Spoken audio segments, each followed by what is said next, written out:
existe! ¡Y tengo la mi padre! No somos... Que dispone de aparatos tecnológicos suficientemente sofisticados para saber cómo va un objeto metálico que emite un eco. Esos son... Es que, perdona Benítez, pero hemos quedado en que se trata de testigos de señores que aseguran haber visto. No estamos hablando de informes de equipos sofisticados que están determinando la velocidad. Bueno, radares. El maestro de ceremonias de estos encuentros es Fernando Sesma Manzano, un conocido ufólogo que asegura recibir mensajes de procedencia extraterrestre, un hombre del que, en un principio, se burlan todos los tertulianos del Lión. En la década de los 60, concretamente en el 1966, comenzaron a aparecer en España unas misteriosas cartas firmadas por seres de otros mundos. En las misivas afirmaban provenir de un lejano planeta fuera de nuestro sistema solar, el planeta Humo. En teoría, dicho mundo orbita alrededor de su estrella, conocida como Wolf 424, ubicada en la constelación de Virgo, a una distancia aproximada de 14,4 años luz de la Tierra. Los supuestos seres enviaban estas cartas a ciertas personas cargadas de información, tanto sobre ciencia avanzada como de características curiosas de su mundo y sus habitantes. Casi 180 documentos con algo más de 1500 páginas.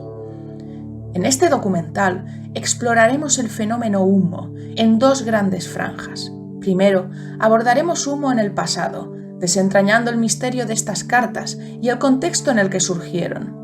Posteriormente, nos centraremos en Humo en el presente, donde analizaremos cómo este enigma ha evolucionado y qué revelaciones y consecuencias ha tenido en la actualidad. Todo empezó en 1954. En pleno centro de Madrid, en los sótanos del Café Lión, se dan cita hombres y mujeres interesados por el enigma de los platillos volantes. A estas tertulias acuden intelectuales de la talla de Antonio Buero Vallejo. El maestro de ceremonias de estos encuentros es Fernando Sesma Manzano, un conocido ufólogo que asegura recibir mensajes de procedencia extraterrestre, un hombre del que, en un principio, se burlan todos los tertulianos del Lión. Hoy, décadas más tarde, nos damos cuenta de lo que puede haber detrás de este fenómeno, una red de mentiras, manipulación y verdades ocultas en las que se implicaban personas muy poderosas. ¿Quiénes estaban detrás de Humo? ¿Quiénes están? ¿Qué intereses ocultos siguen alimentando esta historia durante décadas? Este es el caso Humo, una historia de medias verdades, engaños cuidadosamente orquestados y la lucha por la credibilidad en tiempos de incertidumbre.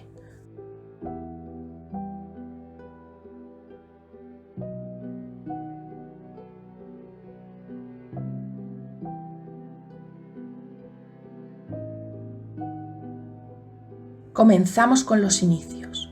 Uno de los destinatarios de estas cartas fue Fernando Sesma, quien falleció en el año 1982. En una de las misivas recibida en mayo del 1967, los humitas le comunicaban la inminente llegada de varias de sus naves a la Tierra. Sesma hizo pública esta información el 20 de mayo en el periódico Información de Alicante. Poco después, otros 3 ciudadanos españoles recibieron cartas similares, anunciando la aproximación de 3 objetos a diferentes áreas: Bolivia, en la región de Oruro, España, en la zona de Madrid y Brasil, en el estado de Río Grande do Sul. Este envío de cartas se alargaría durante más de 27 años, hasta que en 1993 una de las personas más implicadas en el caso se declaró autor de todos los escritos, así como de las famosas fotografías del ovni de San José de Valderas. José Luis Jordán Peña afirmó públicamente que todo formaba parte de un experimento. A partir de ese momento, la polémica se reavivó. Vamos a hablar de él y las incongruencias en sus declaraciones, pero tened en cuenta algo, no es todo tan sencillo. Tras unas evidentes mentiras y manipulaciones, existe una verdad oculta, un misterio, que hace este caso aún si cabe más complejo. ¿Cuánta verdad hay en esta historia?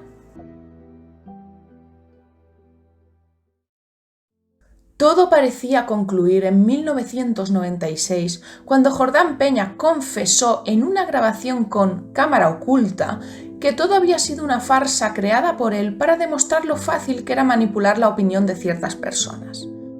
Me he inventado lo de humo. Pero claro, ¿qué ha pasado? Algunos miembros han formado una secta peligrosa.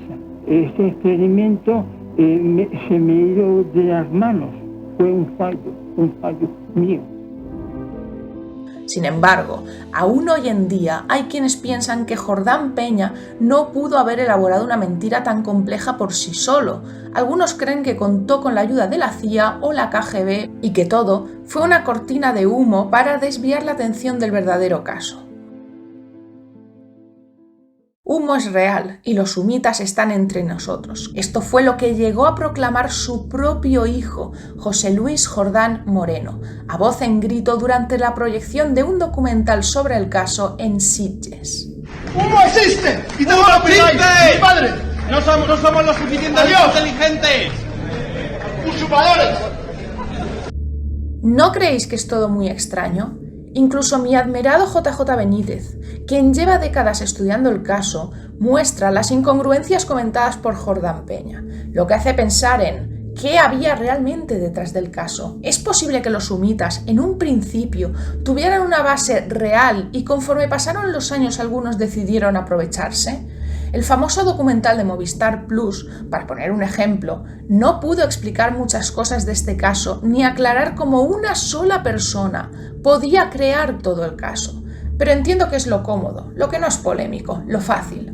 Vamos a tratar de resolver algunas de estas eternas dudas en este programa especial. Vamos primero con dos pilares del caso, tanto para bien como para mal: Jordán Peña y Fernando Sesma.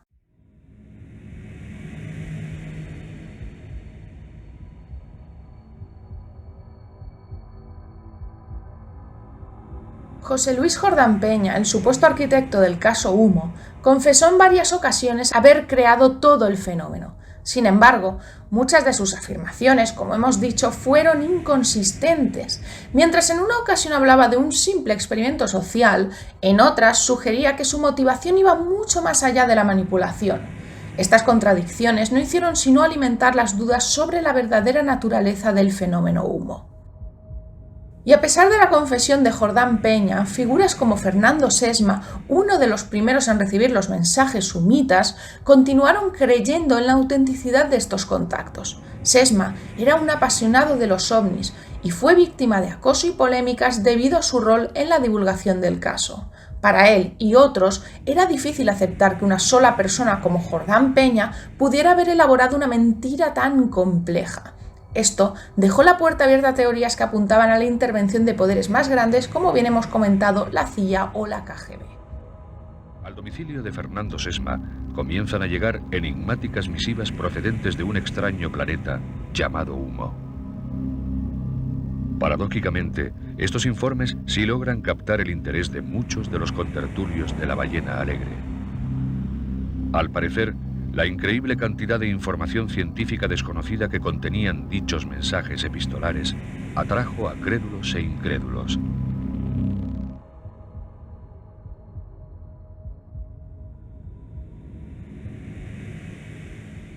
Aquí, por ejemplo, os muestro en pantalla un ejemplo en exclusiva de acoso por el que tuvo que pasar Sesma.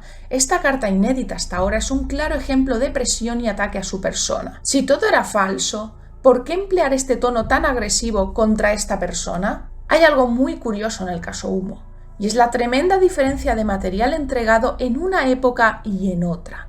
La primera etapa de Humo, que comenzó en la década de los 60, tenía un contenido que solía regirse por grandes cantidades de material científico, con un nivel muy por encima de los conocimientos de aquella época, mientras que la etapa siguiente tenía un tinte sectario y para nada científico.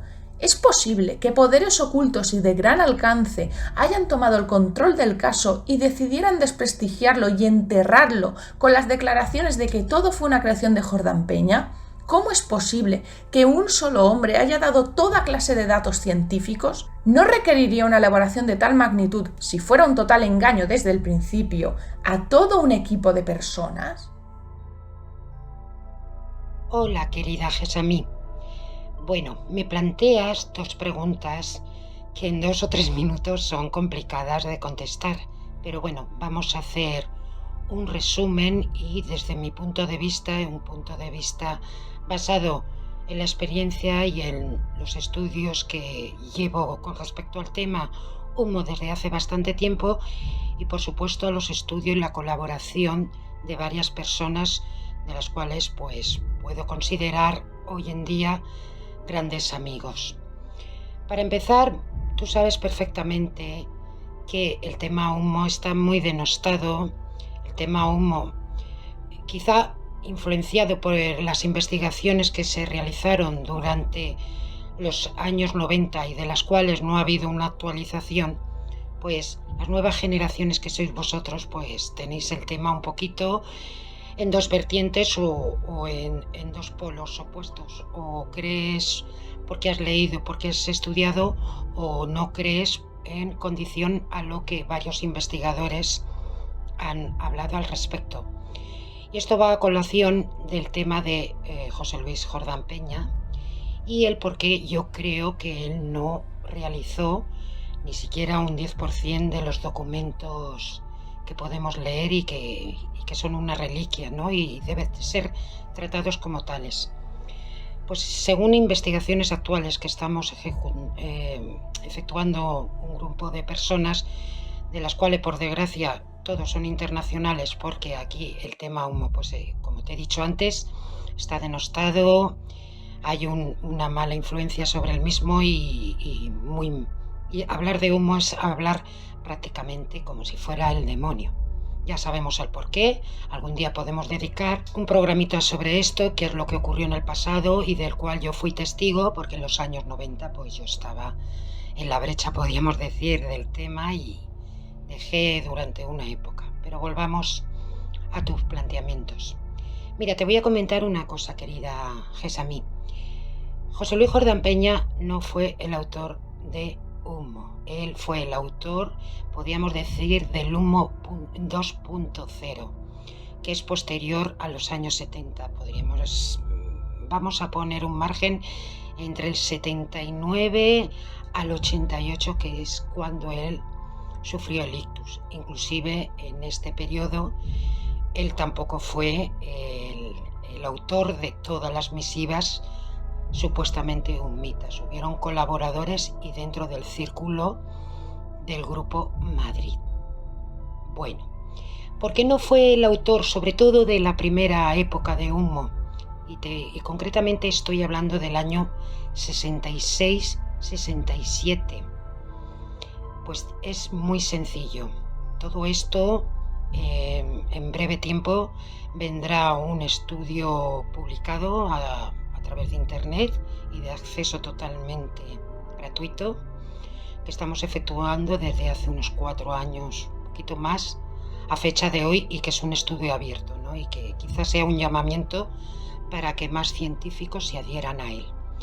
Te comento, ¿por qué no fue José Luis Jordán Peña?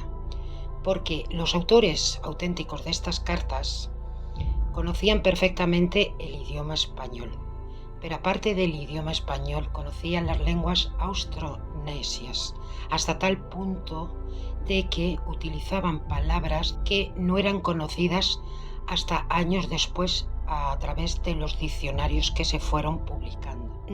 Otra cosa, ¿por qué José Luis Jordán Peña no era el autor del tema humo, sobre todo las primeras cartas? Porque conocían también nuestra cartografía estelar, que fueron capaces de hacernos confundir Max Wolf con Charles Wolf, que situaban Wolf 424, uno en la constelación de Virgo y otro en las Pléyades. Pues esto también está en los documentos, pero escrito de tal manera que nos hacían confundir. Por supuesto que luego había erratas de la distancia de su supuesto Sol, Yuma, etcétera, etcétera. No, Todo esto está muy bien programado, hay una agenda por medio y efectivamente nos hicieron confundir. Pero claro, el sensacionalismo que existe hoy en día y como existía entonces, ¿no? Pues no hace que te detengas en las cartas y que analices las cartas y su contenido sin llegar a matar al mensajero, como ocurrió con Fernando Sesma, que es la segunda parte de lo que me planteas.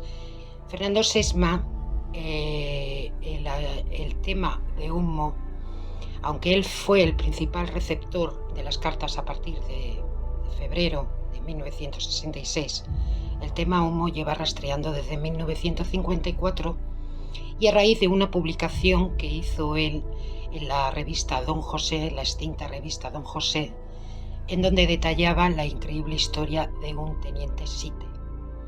Pero claro, como en todo hay que investigar, hay que ver los orígenes, hay que ver si existió, si no existió y cuál fue el desarrollo profesional de este teniente Site, que efectivamente existió. Fue una época también que en España pues se estaba internacionalizando a través de las nuevas bases aéreas, con el tratado que firmó Eisenhower con Franco, etcétera, etcétera.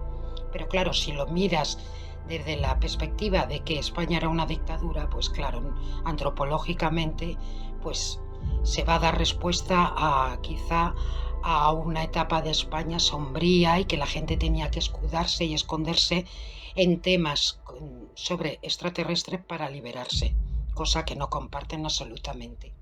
Porque mis padres, yo he tenido padres que vivían en la época franquista y habría mucho que discutir. ¿Por qué Fernando Sesma fue ninguneado? ¿Por qué?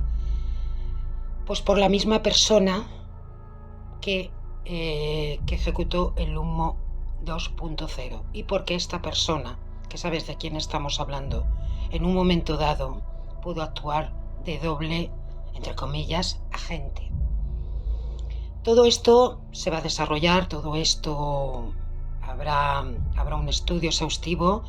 Todo esto lo puedo decir y mirando a tu cara, aunque no te vea ahora, y a la cara de tus oyentes, porque he visto pruebas, porque tengo pruebas y porque cuando pueda hablar, por respeto ahora a ciertas personas, pero que esto se hará público más tarde o más temprano, puedo asegurar y puedo corroborar que todo esto que estoy diciendo tiene un 90%, vamos a dejar un margen por ser un poco críticos y quizá para que no nos dejemos llevar por el entusiasmo, vamos a ser críticos, que para eso he estado estudiando durante estos últimos años con un grupo de científicos y lo que ha sido muy positivo, porque aunque ahora de forma autodidacta pues entiendo lo que es la ciencia y lo que conlleva en la ciencia un trabajo serio.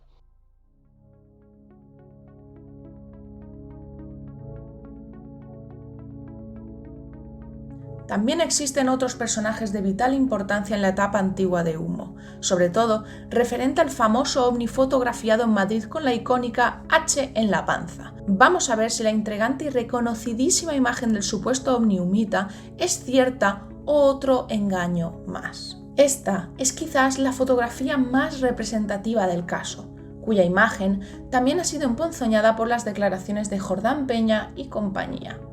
¿Es este ovni real?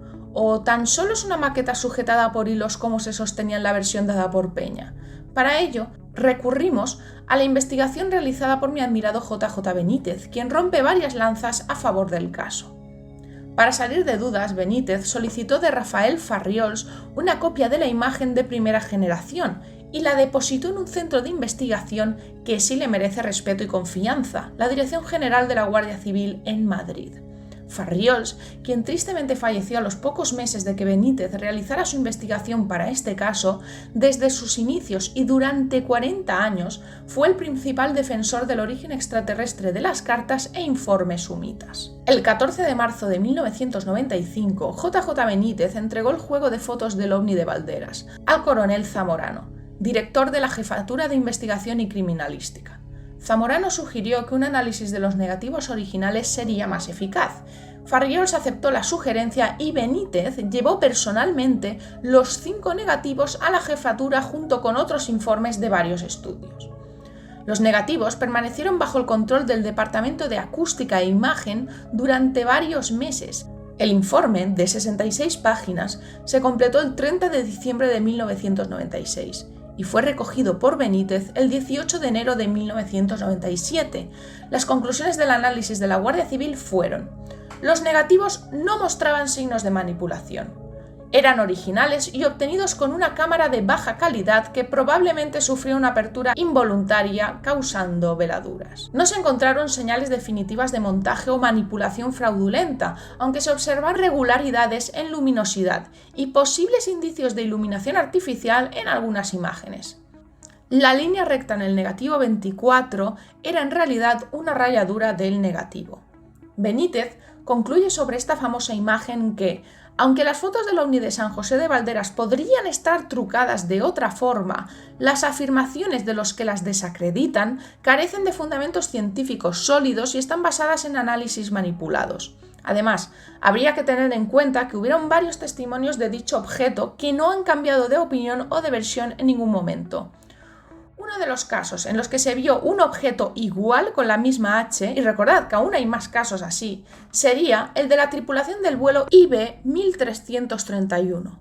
Se observó una esfera metálica con un símbolo de H en su parte inferior, mientras pasaban por debajo de ella. Todos en la cabina vieron el símbolo negro y claramente definido. La presencia del objeto causó preocupación, especialmente sobre si podría afectar al avión, pero el instrumental no mostró problemas. No se pudo identificar lo que era el símbolo, ¿no? Con certeza podría ser una marca, una compuerta cerrada o una protuberancia pintada.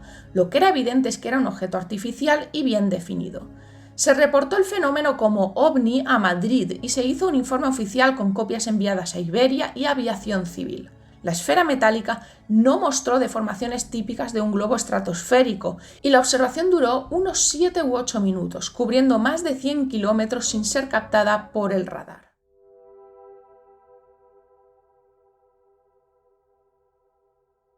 Después de ver todo esto, lo que está claro es que hay mucho que indagar. Ni Jordán Peña ni los fervientes seguidores del caso son del todo fiables. Lo único que se puede hacer en asuntos tan complejos como este es ser imparcial y entender que el ser humano miente y miente muchísimo. Teniendo esto en cuenta, sumado a las incongruencias de Peña, se entiende que es posible que por alguna razón u otra no interesara que el caso Humo fuera reconocido por la ufología. Se mezclaron todo tipo de patrañas con avistamientos o contactos que cuanto menos resultan interesantes. Y esto no ha cambiado hoy en día. Hay nuevos Jordanes y seguidores. La inmortalidad del caso, independientemente de su realidad, sigue adelante. Por ello, ahora acabaremos el primer bloque del programa dejando el pasado atrás y analizando el presente y el futuro de este caso.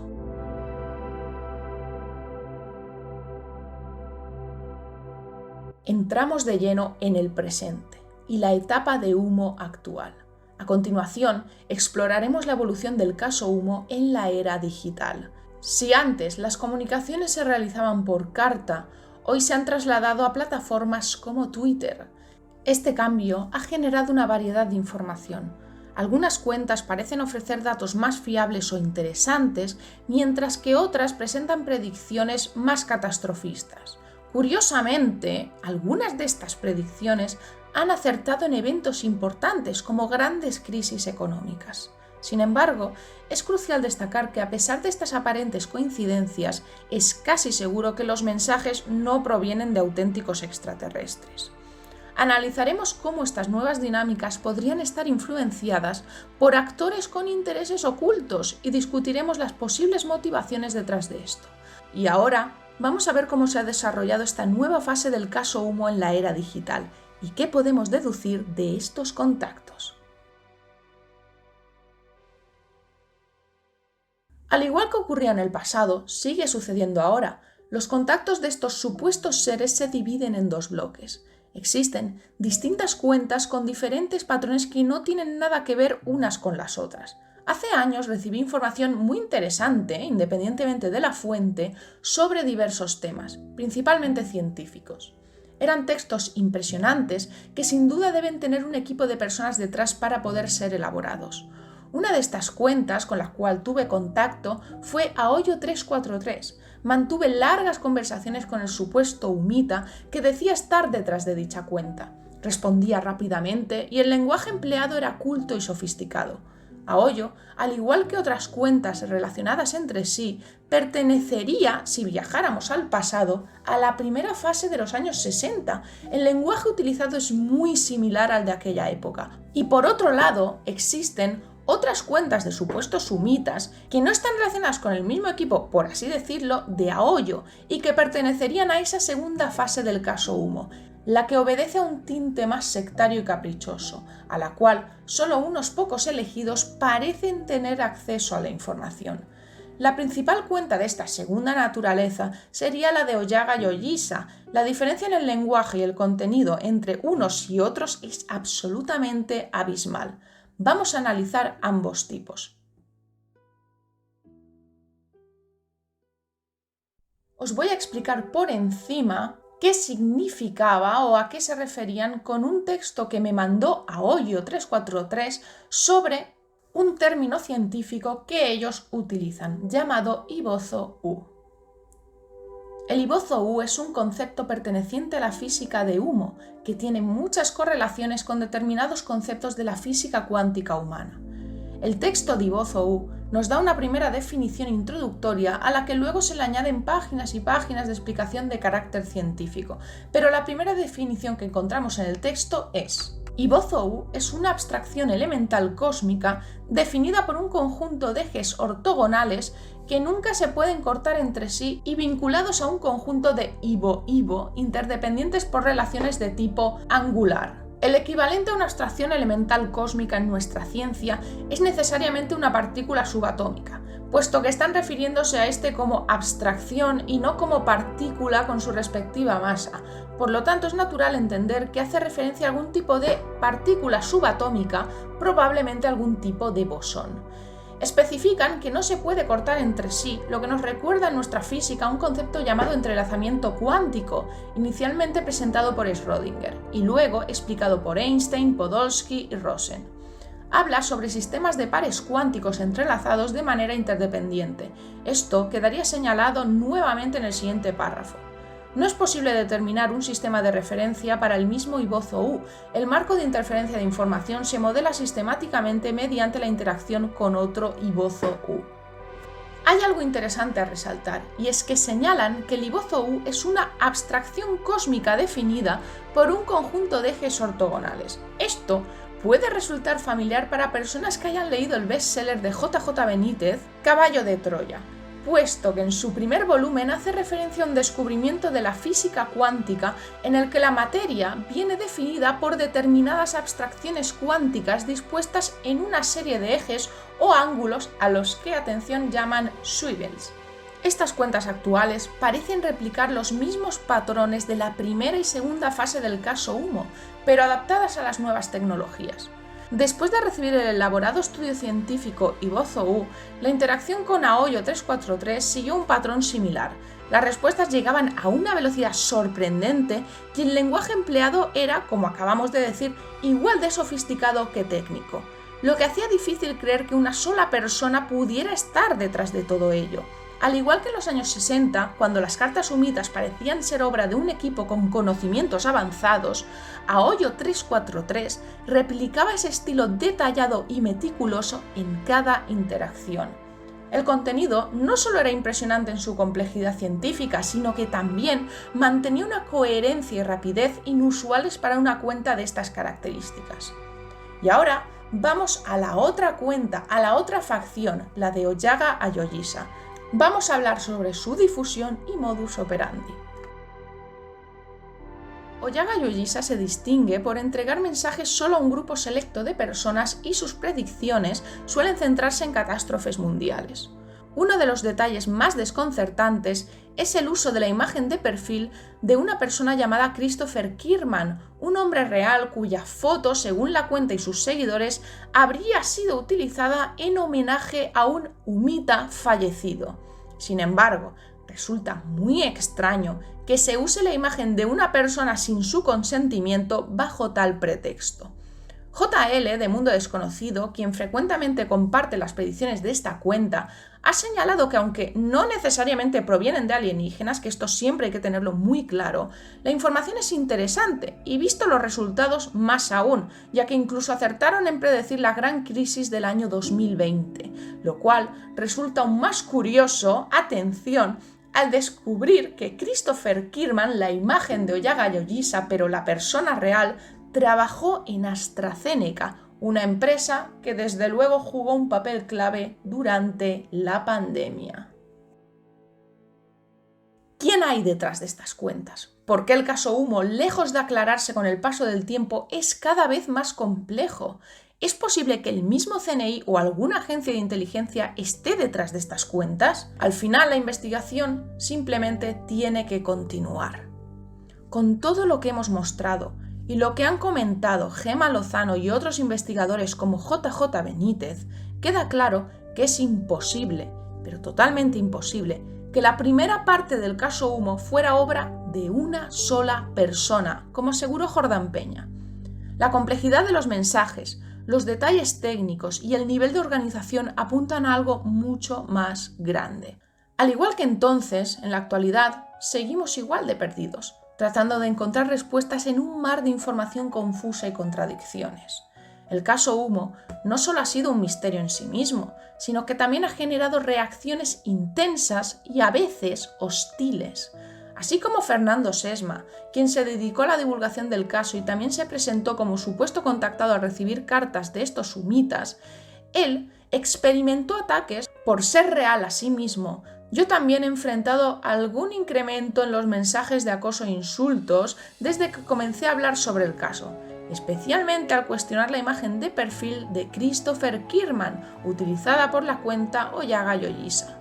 Los seguidores de estas cuentas parecen intentar silenciar cualquier disidencia mediante agresiones verbales. Este patrón de acoso subraya nuevamente la complejidad y el enigma del caso Humo. A medida que profundizamos en el misterio, no solo enfrentamos la confusión de la información, sino también una resistencia activa que protege una narrativa específica. En última instancia, es posible que todo esto sea un experimento social mucho más complicado de lo que imaginamos, uno en el que por más que intentemos descubrir quién está realmente detrás o quiénes, nos encontramos siempre con un muro de sombras y ambigüedades. Así, el misterio continúa. Seguiremos mirando a las estrellas, buscando información, una luz, esperando una respuesta, aunque quizás esa respuesta nunca llegue, o tal vez no sea la que esperamos.